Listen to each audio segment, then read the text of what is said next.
weather, not just in one place, but all across the globe, and not just one type of extreme weather, like just heat waves, just fires, just floods. We're seeing everything happen almost simultaneously across the globe.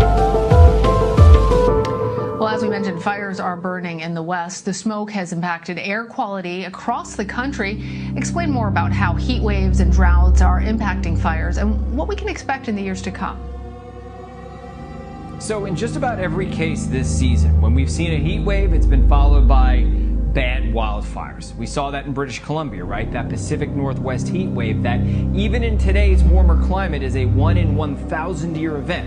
And before global warming, it would have been a 1 in 150,000 year event, to give you an idea.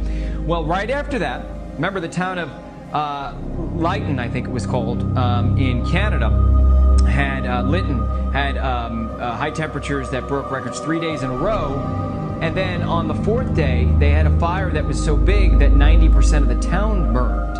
So anytime we see these these heat waves, we tend to see these elevated fires, these more intense fires. That's what's happening across the Mediterranean right now, where places like Greece, Italy, Sardinia, Turkey especially, we have hundreds of thousands of acres that are burning, and at the same time, we have record-breaking high temperatures. In Greece, we are very close to an all-time record high for the country. And so when you see these heat waves get more intense, and that's the case with climate change, they're becoming a lot more intense. That heat wave in the Pacific Northwest defied logic even for meteorologists and climate scientists who expected this to happen. You tend to see these horrible fires.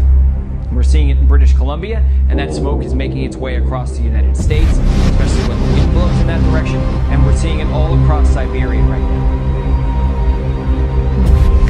Jeff, some of these dry areas, particularly here in the west of the U.S., have experienced flooding as well. Can you explain how this is happening?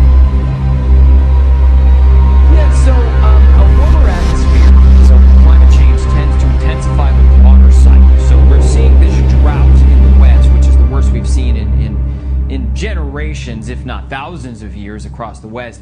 And it's because when you warm the atmosphere, it extracts more moisture from the ground. It evaporates more moisture from the ground.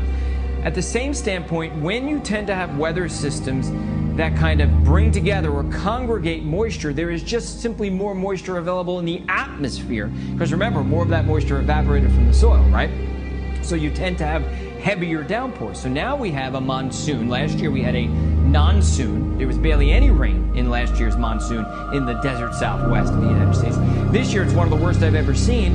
And so now you have all these burn scars across the West. You have very dry ground, and then all of a sudden all this heavy rain all comes at once, not spread out over time, and it's causing this massive flooding. So in Colorado we saw I-70 close because of a huge landslide, and it is causing all kinds of flooding problems across the West right now. That's really interesting, Jeff, the way that you described it. As burn scars on the earth, that's contributing to the flooding. Some of the worst have been in Europe. Tell us what's causing this. So in the case of Europe, we had a stalled out storm, which may be coming climate change may be manipulating the jet stream at certain times of the year, causing it to slow down. When that happens, systems tend to break off and become unstable, and make the content. Now remember, I told you that the warmer the atmosphere, the moisture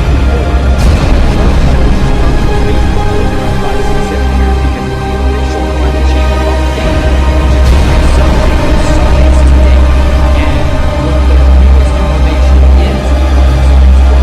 So this is going to be kind of an encyclopedia, if you will, of the latest on climate change. It comes out on Monday, and we're going to have it for you right here on CBS-N. Sight all too familiar in Greece in recent days, a large wildfire spewing black smoke just outside of Athens on Tuesday as helicopters circling above work to douse the flames. Work to douse the flames. Work to douse the flames. Work to douse the flames.